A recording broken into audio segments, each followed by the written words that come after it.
자, 오늘 이사야서 두 번째 시간이죠. 우리 지난주 이사야서의 그 앞부분을 좀 잠깐 함께 기억을 하고 오늘 본문으로 들어가겠습니다. 이사야서는 전체 몇 장으로 구성이 되어 있습니까? 66장. 크게 두 덩어리로 나누어진다고 했어요.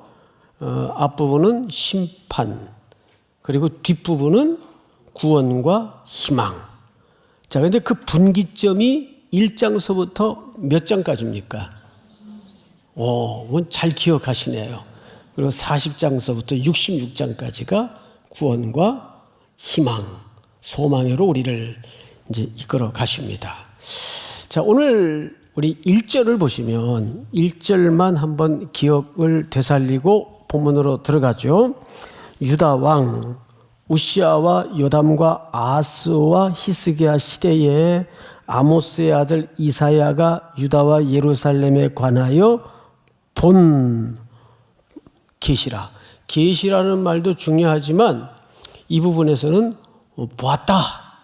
이 말이 이 이사야 강해를 시작하는 중요한 지점이라고 말씀을 드렸어요. 자, 우선 이미 아수르에 의해서 북이스라엘은 다 먹혀가고 있었습니다.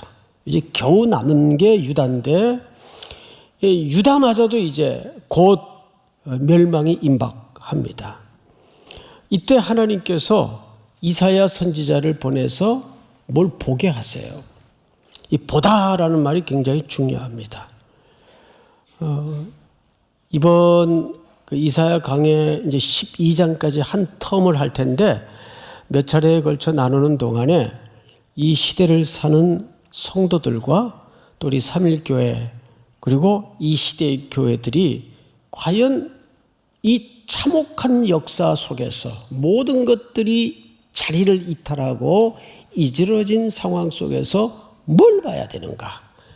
그 눈이 열어지고 귀가 열리는 그 봄이 있어야 됩니다. 믿습니까? 그래서 오늘 10절로 넘어갑니다. 보시면 너희 소돔의 관원들아 여호와의 말씀을 들을지어다. 너희 고모라의 백성아 우리 하나님의 법에 귀를 기울일지어다. 소돔의 관원들을 향해서는 여호와의 말씀을 들으라 그랬어요. 그리고 고모라의 백성들을 향해서는 여호와의 법에 귀를 기울이라 말씀을 이제 합니다. 결국 같은 말인데 이제 표현을 달리해서 강화시키는 표현이죠. 여기 소돔과 고모라는 우리 성도들의 기억 속에 어떤 도시로 각인되어 있습니까? 향락과 음탕, 특별히 동성애가 가득했던 그런 눈먼 도시였습니다. 여기에 하나님의 백성 롯이 잠깐 이주해서 살고 있었죠. 그 도시가 결국은 하나님의 심판을 견디지 못하고 무슨 심판 아래 놓여지게 되죠? 불심판입니다. 유황불이 쏟아집니다. 그래서 도시가 완전히 불심판 아래 놓여지고 겨우 롯의 가정만 구원을 얻습니다. 물론 그 땅은 유다 땅이 아니에요. 그렇지만 오늘 여기서 소돔을 소환하고 고모라를 소환하는 것은 이유가 있습니다. 지금 이스라엘이든지 유다든지 그와 방불한 나라가 되었다. 어느 나라처럼 소돔과 고모라의 도성처럼 그런 못지않은 죄악의 나라가 되었다라는 것을 확인시키는 겁니다. 자, 그런데 이 유다와 이스라엘을 향해서 뭐라고 얘기하죠? 여호와의 말씀에 귀를 기울이라. 여호와의 율법에 법에 귀를 기울이라. 이 말은 신명기 사관을 소환하는 의도가 이 속에 깔려 있어요. 제가 누누이 시간대마다 강조한 바가 뭐냐면 그 나라가 선한 역사를 만들어냈느냐 더럽고 악한 역사를 만들어냈느냐 나라든 공동체든 개인이든 뭘 기준한다고 말씀을 드렸죠? 신명기 사관입니다. 신명기라는 책은 어떤 역사적 기억을 갖고 있습니까? 이스라엘 백성들이 출애굽에서 제일 먼저 도착한 산이 시내산입니다. 거기서 뭘 봤죠? 앞으로 그들이 살아갈, 그리고 들어가서 지켜 순종해야 될 삶의 원리, 원칙, 가치, 기준, 이런 것들을 봤습니다. 그리고 그 이야기를 가나안에 들어가기 직전에 다시 한번 묶은 책이 뭐예요? 신명기라는 책이에요. 그래서 이스라엘 역사는 선한 역사냐 악한 역사를 만들어냈느냐의 가장 굵은 기준점은 명확해요. 신명기의 말씀대로 왕들이 살아냈고 그 공동체가 순종했느냐와 아니냐로 갈라집니다. 그러니까 소돔과 고모라 짝이 되어버린 이 유다와 이스라엘을 향해서 하나님이 지금 뭘 지적하고 있는 거예요? 바로 너희가 이탈한 선로와 같이, 기차와 같이 이탈한 그 자리로 돌아와야 되는데 그것은 뭐밖에 없다? 하나님의 말씀으로 돌아오는 길밖에는 없다. 여러분 믿습니까? 지난주에도 우리가 이 세상이 돌아가고 있는 정치, 경제, 문화, 국방, 교육 모든 문제를 열거하면서 복잡하게 이거 어떻게 해결하냐? 오히려 문제가 복잡해질수록 답은 선명합니다. 하나님의 말씀으로 돌아오는 길 외에는 시대가 살 길이 없어요. 믿습니까? 오히려 문제가 복잡할수록 답은 간단한데 감춰져 있습니다. 하나님이 지금 그 얘기를 정확하게 하는 거예요. 여호와의 법에 귀를 기울이라. 하나님의 율법으로 돌아오라. 자, 그러면 두 번째로 도대체 이들의 문제가 뭐길래 어떠했길래 이렇게 강렬하게 촉구를 하시는가? 11절을 우리 전체 한음성으로 같이 읽겠습니다. 11절 시작. 여호와께서 말씀하시되 너희의 무수한 재물이 내게 무엇이 유익하뇨? 나는 순양의 번제와 살찐 짐승의 기름에 배불렀고 나는 수송아지나 어린 양이나 순념소의 피를 기뻐하지 아니하노라. 자, 이들이 예배 수가 모자랐나요? 재물이 모자랐나요? 그 예배를 드리는 정성이 부족했나요? 진심이 덜했나요? 아니에요. 모든 게 넘쳤어요. 그래서 이걸 이렇게 이해하시면 안 돼요. 조금 더 예배 수를 늘려야 되겠다. 이제 그만 늘려도 됩니다. 이제 또 예물을 좀 더 드려야 되겠다. 더 진심을 좀 담아야 되겠다. 충분했다니까요. 이스라엘 백성들이 넘치게 했어요. 그리고 이 예배 자체가 문제가 있다고 성경은 어디에도 기록하지 않아요. 그 예배가 하나님의 기뻐하지 않은 대상이 되었고 싫어버린 바의 대상이 된 이유는 딴 데 있어요. 어느 정도 이들의 드리는 예배를 혹독하게 평가했는가 하니 12절을 제가 읽습니다. 이렇게 되어 있어요. 너희가 내 앞에 보이러 오니 이것을 누가 너희에게 요구하였느냐? 내 마당만 뭐 할 뿐이니라? 자, 앞을 보실까요? 그러니까 문제가 여기 있었구나. 마당만 밟고 지나갔으니까 그렇지. 조금 더 지성소로까지 들어가야 되는데 그 얘기일까요? 근데 여기 좀 미진한 해석이 하나 좀 고쳐져야 될 게 있는데 뭐냐면 여기 내 마당만 밟을 뿐이라 이 말은 정확한 워딩은 내 마당만 짓밟을 뿐이니라. 이게 얼마나 무서운 얘기인지 아세요? 그들의 그 넘치는 열기가 담아진 수많은 예배, 수많은 재물, 수많은 정성, 뜨거운 종교적 열심이 오히려 하나님의 마당, 하나님의 집, 성전을 무너뜨리고 짓밟고 파괴하는 행위가 되었더라 그 말이에요. 이게 얼마나 무서운 평가예요.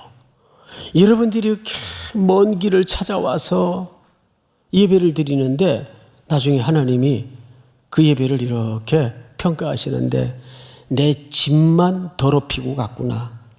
내 마당만 무너뜨리고 갔구나. 이게 짓밟는다는 얘기입니다. 왜? 어디에 문제가 있었을까요? 그리고 그 문제점을 알아야 되겠죠. 성경을 좀 보십시다. 13절. 헛된 제물을 다시 가져오지 말라. 분향은 내가 간이 여기는 바요. 분향도 예배의 순서죠. 월삭과 안식일과 이거 예배 종류입니다. 대회로 모이는 것도 그러하니 성회와 아울러 악을 행하는 것을 내가 견디지 못하겠노라. 아니 예배 자체가 무슨 악을 행하는 행위가 되겠습니까? 14절 한번 같이 읽어보십시다. 시작. 내 마음이 너희의 월삭과 정한 절기를 싫어하나니 그것이 내게 무거운 짐이라 내가 지기에 곤비하였느니라. 너희들이 절기 때마다 예배 때마다 나와서 예배를 드리는 그 모든 행위가 나에게 짐이 된다. 내가 마음이 곤비하다. 기뻐하지 않는다. 싫어버린 바 되었다. 이런 아주 적대적 표현을 쓴단 말이에요. 거기에 더 나아가서 오히려 내 집을 너희들이 지금 짓밟고 있다. 뭐가 어떻길래? 15절을 좀 볼까요? 너희가 손을 펼 때에 내가 내 눈을 너희에게 가리고 너희가 많이 기도할지라도 내가 듣지 아니하리니 이는 너희의 손에 뭐가 가득해요? 자, 앞을 보세요. 예배자들의 손에 피가 가득하대요. 그 이 피가 어떤 피일까요? 제물 드리기 위해서 제물 잡다가 흘린 묻은 그런 피를 얘기하는 걸까요? 자, 여기서 손을 얘기할 때는 정확하게 오목한 손입니다. 손을 펴서 하니까 이렇게 손을 피는 것처럼 되어 있는데 그런 손이 아니고 복을 구하기 위해서 하나님 앞에 이렇게 손을 오므려 가지고 정확하게 이렇게 만들어 드리는 손을 얘기합니다. 복 주세요. 이것도 좀 해결해 주세요. 이것도 좀 해결해 주세요. 이렇게 오목한 손을 얘기합니다. 근데 놀랍게도 이 오목하게 구부려 하나님 앞에 내어민 손 안에 뭐가 가득해요? 피. 이게 도대체 무슨 피냐 그 말이에요. 여기서는 이 피가 중요해요. 이게 도대체 무슨 피길래? 자, 성경을 보십시다. 16절. 너희는 스스로 씻으며 스스로 깨끗하게 하여 내 목전에서 너희 악한 행실을 버리며 행악을 그치고 선행을 배우며 정의를 구하며 학대하는 자를 도와주며 학대받는 자를 도와주며 고아를 위하여 신원하며 과부를 위하여 변호하라 하셨느니라. 자, 앞을 보십시다. 이 피의 실체가 살금살금 얼굴을 드러내죠? 이런 거예요. 우리 예레미야 7장을 한번 띄워주세요. 여기 보시면 배경 설명을 좀 하고 이 본문을 좀 읽읍시다. 이스라엘은 이미 예배가 끊어진 지가 오래됐고 예배를 안 드리다 보니까 성전이 퇴락해 있어요. 온데 막 허물어지고 원래 집이라는 것은 사람이 써야 집이 보관이 잘 되죠. 근데 사람이 들락거리지도 않고 예배도 안 드리다 보니까 곳곳에 곰팡이 쓸고 삭고 또 거미줄 쳐져 있고 그래서 이래서는 안 되겠다. 그래서 성전 청소를 싹 시켰습니다. 근데 성전 청소를 하다가 이 헌금함에 누가 이렇게 쑤셔 놓은 말씀 두루마리를 발견해요. 그래서 그 두루마리를 왕에게 갖다가 주니까 그걸 사관이 읽는데 그 말씀 앞에 마음이 무너지면서 많이 웁니다. 아, 이 성전의 예배가 끊어진 지가 오래되었구나. 그래서 그냥 주보 새로 만들고 찬양대원들 쫙 다시 뽑아가지고 찬양대 성가대 옷 입히고 성전 거미줄 걷어내고 곰팡이 쓴 거 닦아내고 해서 이제 드디어 이제 우리도 예배를 회복하자 해서 찬양대원들은 찬양대석에 앉고 또 안내하는 사람들은 주보 들고 저 문 밖에서 쫙 이제 오랜만에 끊어졌던 예배가 회복이 되는데 그때 하나님께서 예레미야 선지자를 그 성전 문 밖에다가 보냅니다. 그리고 예배하러 들어가는 유다 백성들에게 경고를 날린 내용이 오늘 본문이에요. 이렇게 얘기합니다. 여호와께로부터 예레미야에게 말씀이 임하니라 이르시되 너희는 여호와의 집 문에 서서 이 말을 선포하여 이르기를 여호와께 예배하러 이 문으로 들어가는 유다 사람들아 여호와의 말씀을 들으라. 3절 다 같이 시작. 만군 여호와 이스라엘의 하나님께서 이와 같이 말씀하시되 너희 길과 행위를 바르게 하라. 그리하면 내가 너희로 이곳에 살게 하리라. 자, 여기서 보시면 너희 예배를 잘 드리라 그랬어요. 길은 뭐예요? 삶의 방식이죠. 행위를 바르게 하라 그랬어요. 길과 행위입니다. 다음 절 볼까요? 너희는 이것이 여호와의 성전이라 여호와의 성전이라 여호와의 성전이라 하는 거짓말을 믿지 말라. 너희가 만일 길과 행위를 참으로 바르게 하여 이웃들 사이에 정의를 행하며 다음 절 이방인과 고아와 과부를 압제하지 아니하며 무죄한 자의 피를 이곳에서 흘리지 아니하며 다른 신들 뒤를 따라 화를 자초하지 아니하면 다 같이 시작. 내가 너희를 이곳에 살게 하리니 곧 너희 조상에게 영원 무궁토록 준 땅이니라. 네, 시간이 없으니까 준비는 15절까지 했는데 그냥 여기서 자릅시다. 이들이 형식적인 예배가 무너져서 문제였습니까? 예배자로서 삶의 문제가 문제였습니까? 그렇죠. 그 삶은 어떤 삶이에요? 그들이 이웃들을 빼앗고 착취하고 연약하고 가난한 자들을 학대하고 악착같이 뺏어서 움켜쥐었는데도 그러니까 그들은 철철 피가 흐르는 거예요. 그러니까 그렇게 해서 그들이 손에 그런 약한 자들을 착취한 피가 가득한데 그 오목한 손을 하나님 앞에 내밀어서 또 뭘 달라는 거예요? 복을 달라는 거예요. 그러니까 하나님이 그 예배에 대해서 어떻게 정확하게 평가하셨습니까? 그거 나 싫다. 역겹다. 이제 그런 예배 하지 말자. 문 닫자. 이게 말라기 선지자의 고발 아닙니까? 그런 예배당이라면 예배하지 말자. 여러분, 예배 횟수가 중요한 게 아니고 헌금 많이 드리는 게 중요한 게 아니고 그런 형태적이고 형식적인 예배는 지나치게 열정과 종교적 열심을 동원해서 하는데 정작 그들이 하나님 앞에 나와 내미는 오목한 손에 보면 이웃들에게 거짓말해서 빼앗고 착취해서 빼앗고 이웃은 죽어나가는데 피를 흘리고 널브러져 있는데 그 피가 가득하더라 그 말이에요. 결국 이것은 예배의 정의를 우리에게 새롭게 던지는 과제입니다.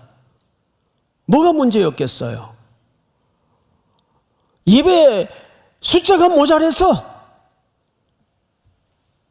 정성이 부족해서 아니에요. 우리는 저 예배당 문을 없애야 돼요. 들어오든지 나가든지 모두가 하나님의 성전이란 말이에요.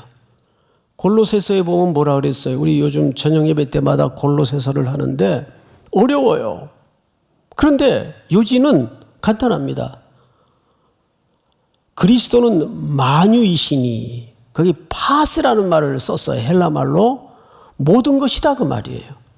그리스도는 만유이시니 만유 안에 계시니라. 하나님과 그리스도는 성전 안에만 계시는 분이 아니란 말이에요. 믿습니까? 그리스도는 만유이시고 만유 안에 계신단 말입니다. 그러니까 우리는 하나님의 그리스도의 형상으로 이 세상이 만들어졌기 때문에, 하나님의 형상으로 인간은 빚어졌기 때문에, 모든 그들이 그 후에 타락이 찾아와서 그렇지, 희미하게나마 이 만유 속에는 누구의 형상이 박혀 있어요? 하나님의 형상과 그리스도의 형상이 박혀 있단 말이에요. 그러니까 힘없는 노인의 그 슬픈 눈동자 속에서도 우린 누구의 형상을 만날 수 있어야 됩니까? 누군가의 도움 없이는 오늘 떼거리를 굶을 수밖에 없는 그 약자들의 눈빛에서도 누구의 시선을 만나야 될까요? 그리스도의 시선을 만나야 된단 말이에요. 내가 굶주릴 때 너희가 먹을 것을 주었고, 그 얘기입니다. 무슨 소리인지 알겠습니까? 내가 갇혔을 때 너희가 나를 돌아봐 주었고, 내가 벗었을 때 너희가 나에게 입을 것을 주었다. 근데 의인들은 우리가 언제 그랬어요? 이렇게 대답을 하죠. 왜? 그들은 하나님의 형상대로 지은 이 창조의 세계에 대한 본능적인 다가섬이 있었다는 거죠. 그걸 우리는 은혜라고 설명합니다. 그런데 이 유다 백성들과 이스라엘 백성들은 형식적이고 형태적인 예배에만 국한돼 있어서 저 문을 나가서는 그 백성들의 것을 빼앗고 피 흘리는 것도 안중에도 없고, 그 피가 가득한 손을 펼치고 들어와서 또 복 주세요, 복 주세요. 그러니 하나님이 얼마나 열받겠어요. 그런 예배 하지 말자, 이제 그만하자, 이렇게 된 거예요. 자, 17절을 보세요. 선행을 배우며 뭘 구하라 그랬습니까? 정의, 이 미시파트라는 말을 썼어요. 미시파트. 근데 이 미시파트라는 말이 우리 개역개정에는 정의로 번역이 되어 있는데, 우리 총신 신대원 구약 신학자인 우리 김희석 교수님은 이 부분을 공의로 해석을 했어요. 공의. 그 정의나 공의나 그게 그 말 아닌가 좀 달라요. 이 미시파트라는 말을 공의로 해석하면, 이 공의라는 말은 사회적 관계를 설명합니다. 그러니까 정의나 공의는 비슷한 어감을 갖고 있지만, 공의, 미시파트라는 말로 해석을 하면 이게 사회적 관계를 얘기하는 거예요. 그러면 정의는 뭐예요? 하나님과 피조물 간의, 신과 하나님 백성 간의 관계를 설명하는 겁니다. 이 둘의 개념은 별개의 것일까요? 하나의 이야기일까요? 하나의 이야기입니다. 즉 이런 얘기가 되는 거죠. 하나님과 관계가 바르게 설정되어 있는 성도는 자연스럽게 누구를 향하여 손을 내밀 수밖에 없을까요? 이웃을 향해서, 사회를 향해서 시선을 열 수밖에 없는 거예요. 하나님과 관계가 바르게 되어 있는 사람은 대사회를 향해서, 대인을 향해서 마음이 흘러가고 나뉘어질 수밖에 없는 거예요. 그러니까 이 보수 진영에서는 자꾸 이웃사랑, 사회에 하나님이 주신 은혜를 흘려보내고 나눠야 된다 그러면 행위구원론자라 그러고 사회복음주의자라 그래요. 여러분, 저는 기질적으로 아주 극보수주의자입니다. 그런데 성경을 다 모르지만 알아갈수록 배워갈수록 선명해지는 게 뭐냐면 하나님과 관계가 바른 백성은 이웃을 향해서 하나님의 시선을 따라갈 수밖에 없어요. 그게 사회복음이 아니고 행위구원이 아니라 믿습니까? 우리 3.1교회가 주님 오시는 날까지 거기에 집중하자는 거예요. 언제까지 교회가 자기네들끼리만의 리그에 매몰되어서 개토화되어서 여러분 요즘 그 드라마든지 무슨 글이든지 가십거리 속에 문제만 터지면 한국교회를 뭘로 묘사하고 있습니까? 빌런. 한국교회가 우스갯거리가 돼 있잖아요. 예? 그 금자씨라는 영화 있죠? 너나 잘하세요 그러잖아요. 아주 그거보다 명징한 고발이 없어요. 너나 잘하세요. 어쩌다가 한국교회가 이런 빌런의 조롱거리가 된 거예요. 어떻게 하면 좋겠어요? 어떻게 해야 될까요? 그래서 성경은 이렇게 얘기합니다. 18절. 여호와께서 말씀하시되 오라 우리가 서로 뭐하자.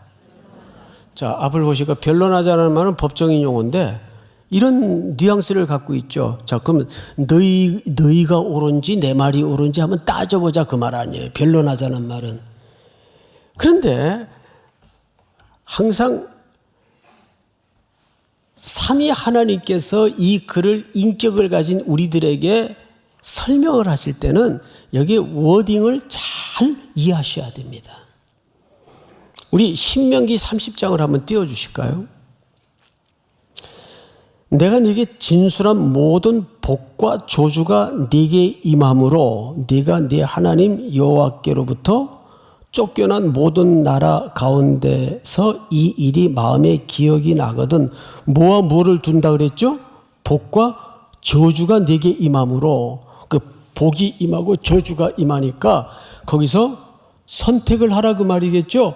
자, 그런데 이 얘기를 비슷하게 여호수아서 24장으로 넘어가서 그러므로 이제는 여호와를 경외하며 온전함과 진실함으로 그를 섬기라. 너희의 조상들이 강 저쪽과 애굽에서 섬기던 신들을 치워버리고 여호와만 섬기라. 다음 절 다 같이 시작. 만일 여호와를 섬기는 것이 너희에게 좋지 않게 보이거든 너희 조상들이 강 저쪽에서 섬기던 신들이든지 또는 너희가 거주하는 땅에 있는 아모리 족속의 신들이든지 너희가 섬길 자를 오늘 택하라. 오직 나와 내 집은 여호와를 섬기겠노라 하니. 자, 너희가 섬길 자를 오늘 택하라. 그러면 선택하라 그 말 아니에요. 그러면 이 말을 복이 좋을지 저주가 좋을지 너희가 지금부터 알아서 결정해라 그 얘기일까요? 우리 애기들이 밥을 잘 안 먹죠. 간식을 먹으려고 그러고. 그럼 엄마하고 할머니가 밥그릇을 들고 숟가락을 두 양반이 들고 한 입만 너희 하면 어디 데려갈게. 그럼 안 먹으려고 그래요. 그럼 이제 할머니는 어떻게 하든 끝까지 먹이려고 그러는데 엄마는 화가 나니까 먹든지 말든지 네 맘대로 해. 그러면 얘야 지금부터 네가 밥을 먹든지 말든지 네가 잘 알아서 선택해라 그 얘기예요. 그 엄마의 진심 속에는 정말 하고 싶은 얘기가 뭐예요? 너 안 먹으면 죽어 그 뜻 아니에요? 예? 너 안 먹으면 죽어. 그 얘기야. You have no choice. 어? 그 얘기 아니에요. 이 얘기가 지금 자 우리가 한번 네 말이 맞나 내 말이 맞나 한번 따져보자. 이 따져보자는 얘기예요. 잘 보세요 본문을 18절 오늘 본문을 보세요. 변론하자. 너희의 죄가 주홍 같을지라도 눈과 같이 희어질 것이요 진홍같이 붉을지라도 양털같이 희게 되리라. 너희가 즐겨 순종하면 땅의 아름다운 소산을 먹을 것이요 너희가 거절하여 배반하면 칼에 삼켜지리라. 여호와의 입의 말씀이니라. 거절하든지 순종하든지 알아서 해라 그 얘기예요?